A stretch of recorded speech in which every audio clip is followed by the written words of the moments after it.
आप लोगों को ये मालूम है कि हमारी पार्टी कांग्रेस, बीजेपी व अन्य किसी भी विरोधी पार्टी तथा गठबंधन आदि के साथ मिलकर नहीं, बल्कि अकेले ही अपनी पार्टी के बलबूते पर पूरी तैयारी व दमदारी के साथ ये चुनाव लड़ रही है। इसके साथ ही हमने टिकट बंटवारे के मामले में भी सर्व समाज के लोगों को उचित भागीदारी दी है, जिनको कामयाब बनाने के लिए अपनी पार्टी के लोग पूरे जी जान से लगे हुए हैं। आप लोगों को ये मालूम है कि हमने गौतम बुद्ध नगर लोकसभा की सीट से इस बार श्री राजेंद्र सिंह सोलंकी को चुनाव के मैदान में उतारा है।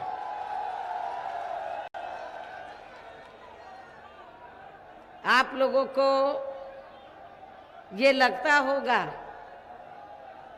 खास तौर से गुर्जर समाज को, इस क्षेत्र के गुर्जर समाज को ये लगता होगा कि बहुजन समाज पार्टी ज़्यादातर यहाँ इस सीट से गुर्जर समाज को लोकसभा के लिए चुनाव लड़ाती रही है, लेकिन इस बार गुर्जर समाज को टिकट ना देकर बहुजन समाज पार्टी ने क्षत्रिय समाज से श्री राजेंद्र सिंह सोलंकी को टिकट दिया है। लेकिन ऐसा हमें क्यों करना पड़ा है? ऐसा हमें इसलिए करना पड़ा है कि यहाँ पर हमने पिछले कई चुनावों में, पिछले कई लोकसभा के आम चुनावों में हमने गुर्जर समाज को टिकट दिया, लेकिन वहीं दूसरी तरफ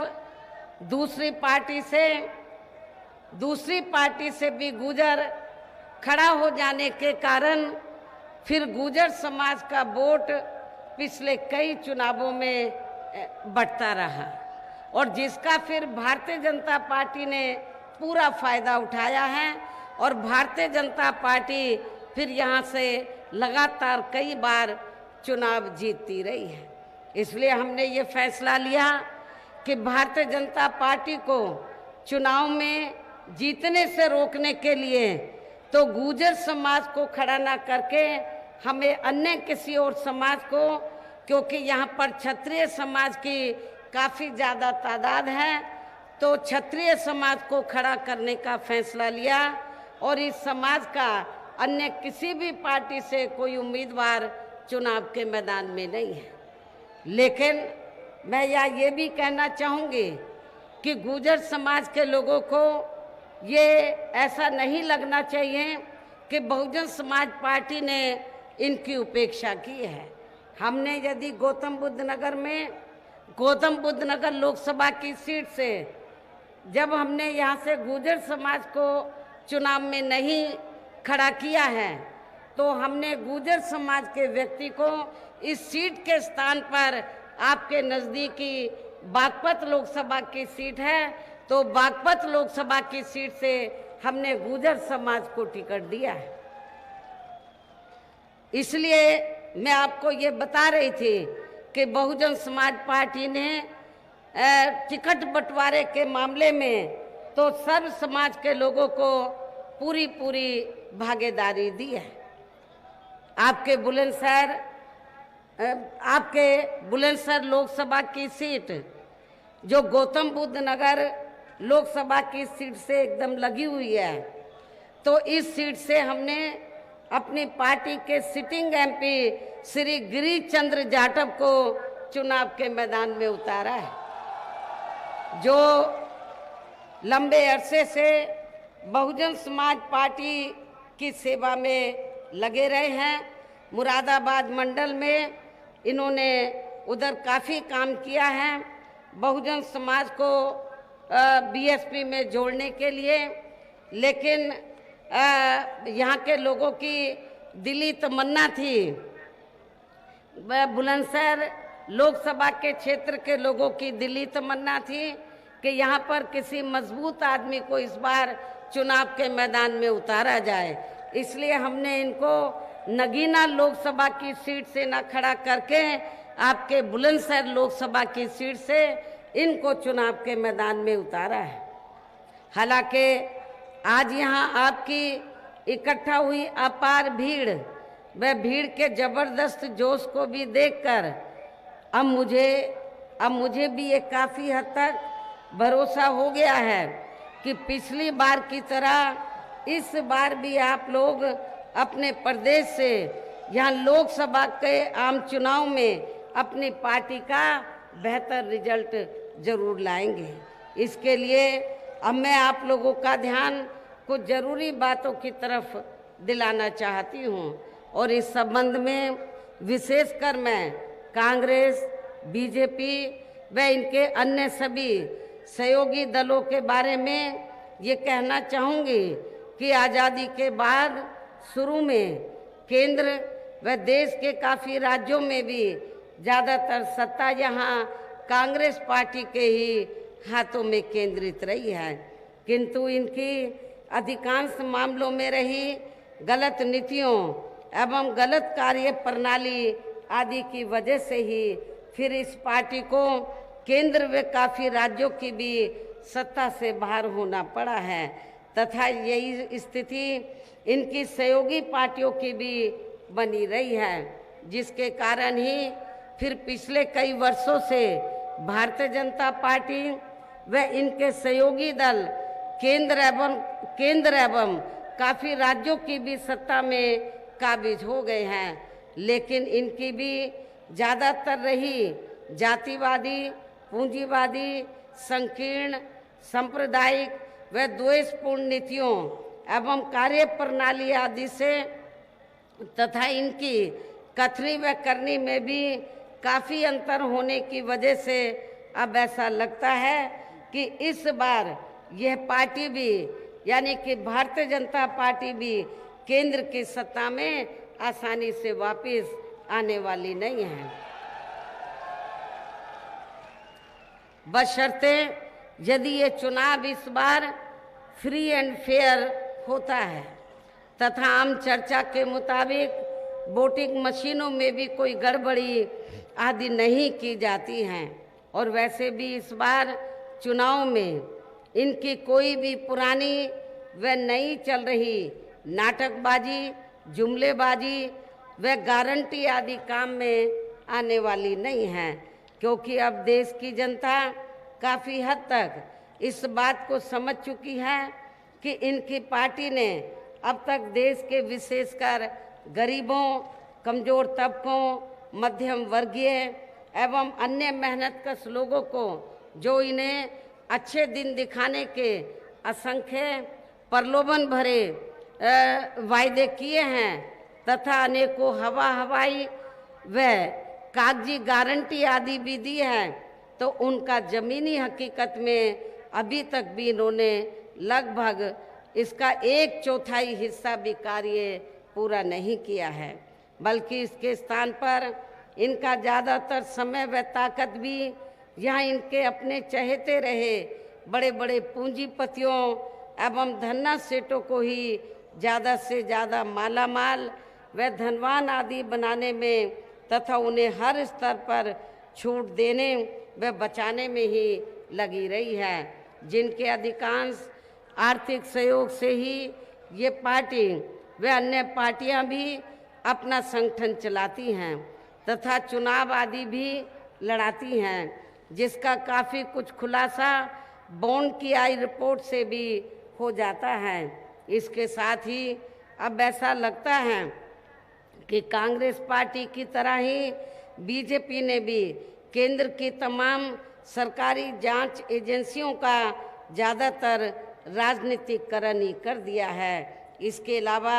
देश के किसान वर्ग भी वर्तमान बीजेपी की सरकार में शुरू से ही अपनी विभिन्न समस्याओं को लेकर काफ़ी ज़्यादा दुखी व परेशान रहे हैं और अभी भी है। और ख़ासकर आपके गौतम बुद्ध नगर में ज़िले में व बुलंदशहर ज़िले में तो यहाँ डेवलपमेंट के नाम पर, विकास के नाम पर तो किसानों की औने पौने दांव में ज़मीन ले ली जाती है, लेकिन उनको उचित मुआवजा नहीं दिया जाता है, जिसको लेकर हमारे किसान भाई आए दिन आंदोलित रहते हैं।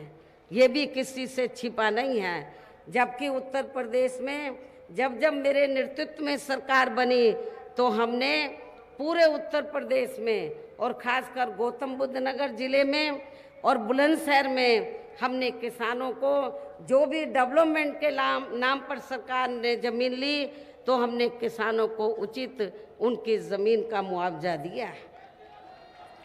जबकि यूपी में 4 बार हमारी पार्टी की रही सरकार ने किसानों के हितों का भी हर स्तर पर विशेष ध्यान रखा है। इतना ही नहीं बल्कि केंद्र में पूर्व की रही कांग्रेसी सरकार की तरह ही वर्तमान भाजपा सरकार में भी इनकी जातिवादी, हीन, सांप्रदायिक एवं पूंजीवादी सोच व नीतियों के चलते ही पूरे देश में सर्व समाज में से खासकर गरीबों, दलितों, आदिवासियों, पिछड़े वर्गों, मुस्लिम एवं अन्य धार्मिक अल्पसंख्यक समाज के लोगों का भी पूर्ण रूप से विकास व उत्थान आदि नहीं हो सका है। और इस संदर्भ में वैसे आप लोगों को ये मालूम है कि पूरे देश में यहाँ दलितों, आदिवासियों एवं अन्य पिछड़े वर्गों का सरकारी नौकरियों में वर्षों से अधूरा पड़ा आरक्षण का कोटा भी अभी तक पूरा नहीं भरा गया है। विशेषकर एससी व एसटी वर्गों के सरकारी कर्मचारियों का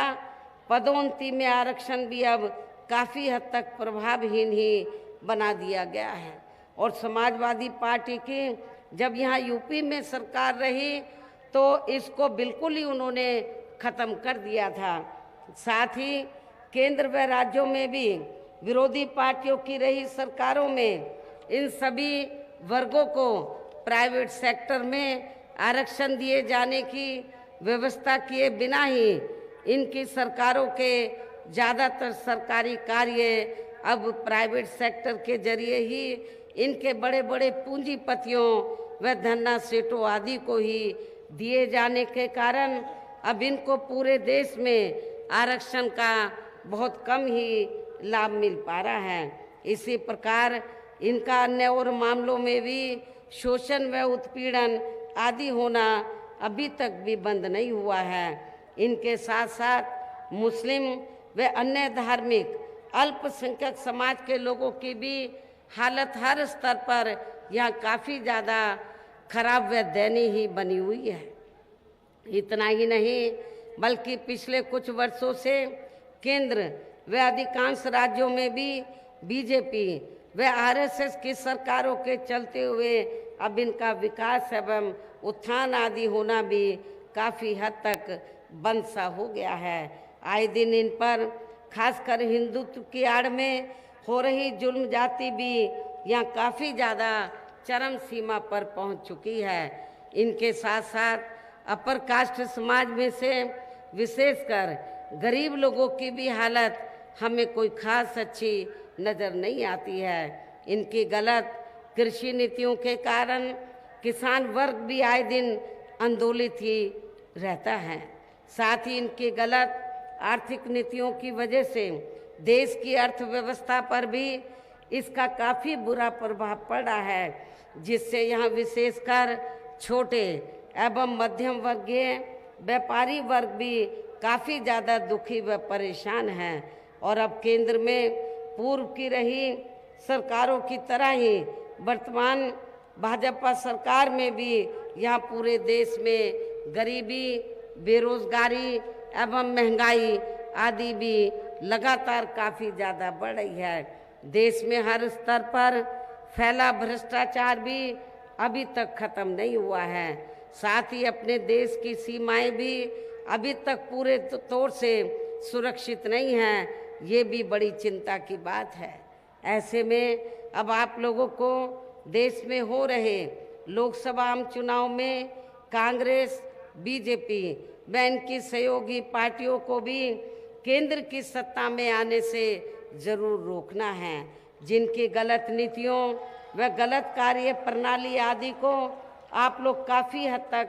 आजमा भी चुके हैं। ऐसी स्थिति में अब ये विरोधी पार्टियां इस चुनाव में भी किस्म किस्म के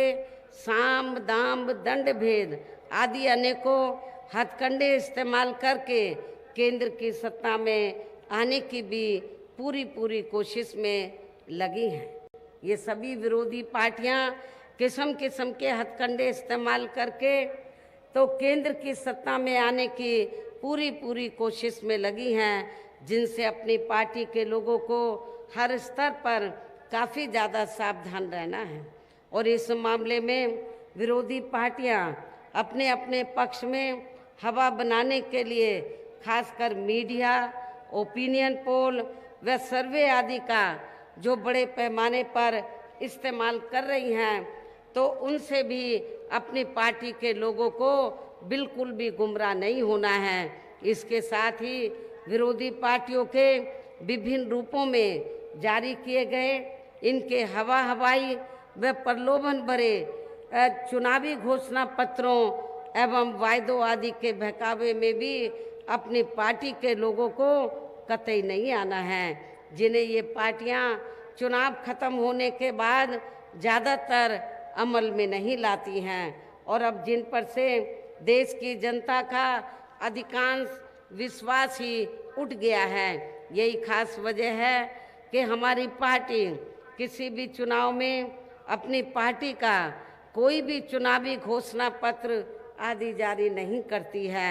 वैसे भी हमारी पार्टी किसी भी मामले में कहने में बहुत कम बल्कि कार्य करके दिखाने में ही ज़्यादा विश्वास रखती है। और इस बात का सबसे बड़ा सबूत ये है कि उत्तर प्रदेश में 4 बार हमारी पार्टी के नेतृत्व में रही सरकार ने चुनाव में अपनी पार्टी के बिना कोई जारी किए गए चुनावी घोषणा पत्र के ही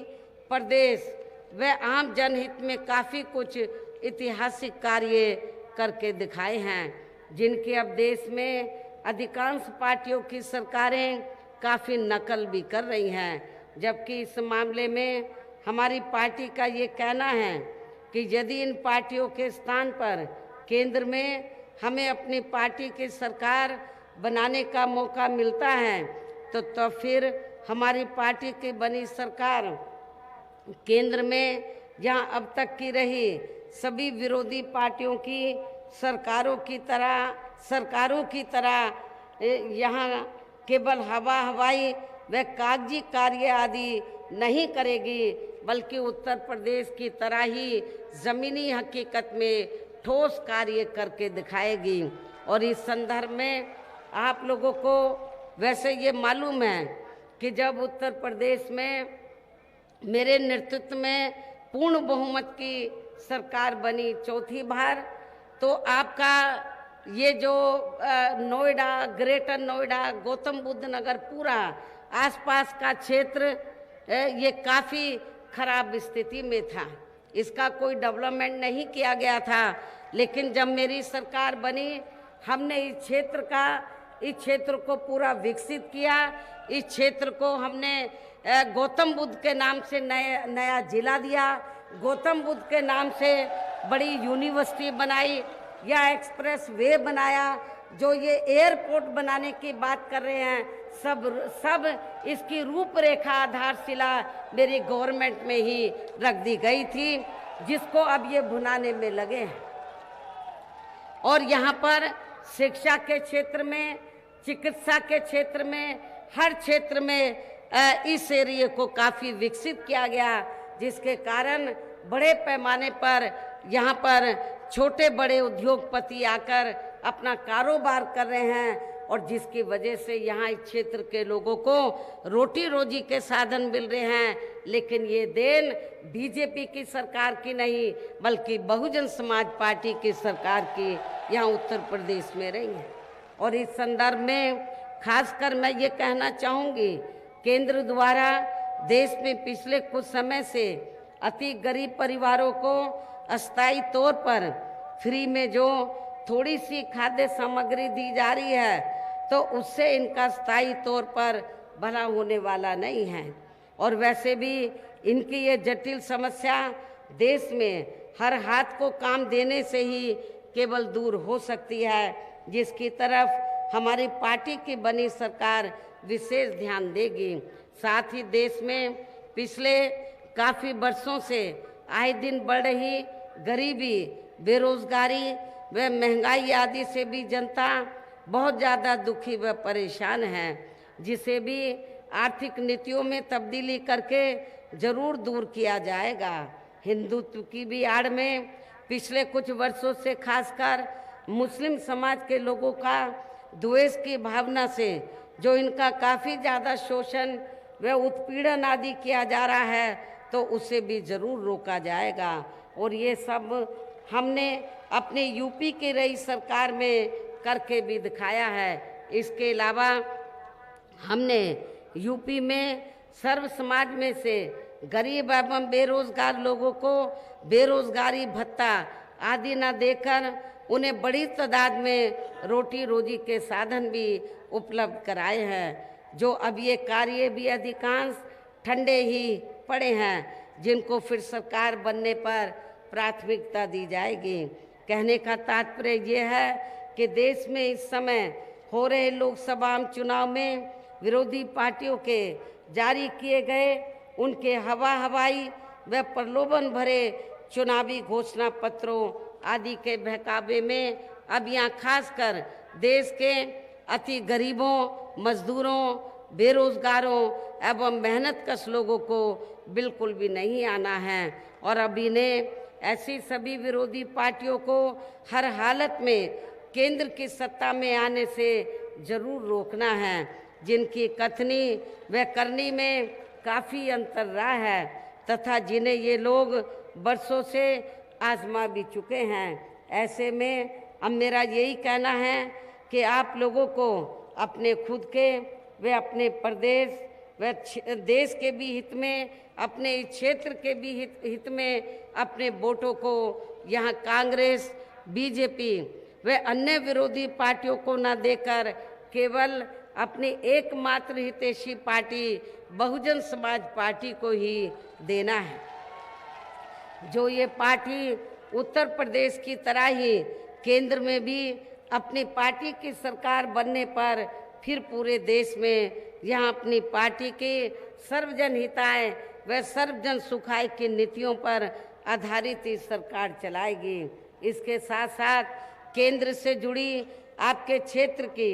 जो भी यहाँ स्थानीय समस्याएं होंगी, तो उन्हें भी फिर दूर करने का हर संभव पूरा प्रयास किया जाएगा। साथ ही यहाँ गरीबों, मजदूरों, बेरोजगारों, कर्मचारियों, किसानों, छोटे व्यापारियों एवं अन्य मेहनतकश लोगों के हितों का भी विशेष ध्यान रखा जाएगा। सर्व समाज में से खासकर दलितों, आदिवासियों, पिछड़े वर्गों, मुस्लिम व अन्य धार्मिक अल्पसंख्यक समाज के लोगों के विकास व उत्थान के साथ साथ हर स्तर पर इनकी सुरक्षा आदि के लिए भी सख्त कदम उठाए जाएंगे। और तभी फिर यहाँ वास्तव में अपने देश के महान संतों, गुरुओं व महापुरुषों में भी विशेषकर महात्मा ज्योतिराव फूले, श्री छत्रपति शाहू जी महाराज, श्री नारायण गुरु,